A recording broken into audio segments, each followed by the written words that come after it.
And we need this because we know it has value. We have heard from residents why they think the proclamation had value. I've heard from my LGBTQ neighbors and the families of youth, transgender LGBTQ youth in this town, and they have told me that it has value. And so their representatives to acknowledge their pride and their worth would go a long way to making them feel welcome and safe in their community.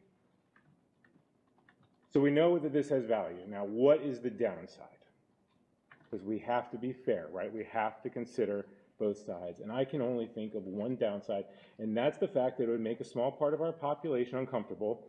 The part that think that the lives of our LGBTQ community are worth less, that their lives are sinful, that their lives are nothing to be proud of, that pride in this context is an offensive term.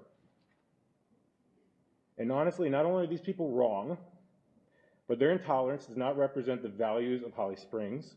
And if we have to choose between making an intolerant minority uncomfortable and making our LGBTQ community feel welcome and safe, I choose the latter every single time.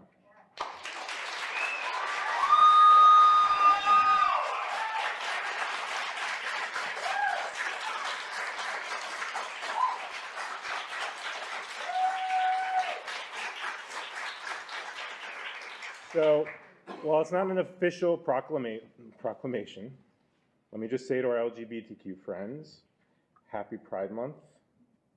We join you in celebrating your life, your love, and your contributions to our community.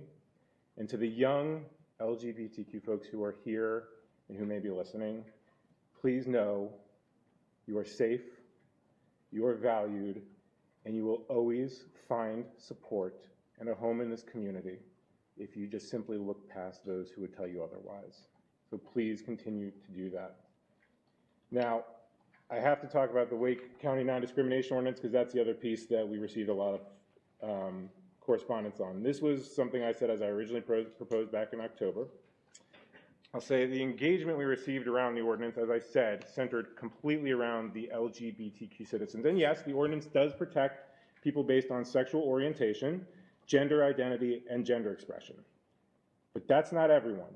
Protected classes under this ordinance also include race, creed, natural hair and hairstyles, ethnicity, color, sex, marital and familial status, national origin or ancestry, pregnancy, National Guard and veteran status, religious belief or non-belief, and disability.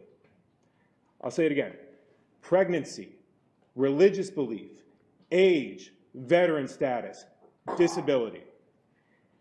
It is unclear to me if everyone who reached out to us against this ordinance had a full and clear understanding of exactly what they were campaigning against. We will have more discussion about this. I am grateful that my colleagues have agreed to bring this onto our agenda at next week's workshop, which will be happening at 6 o'clock on Tuesday, the 14th, at the Law Enforcement Center. My great fear is that this conversation, in all honesty, is to placate me, but it's not an issue that's going to go away.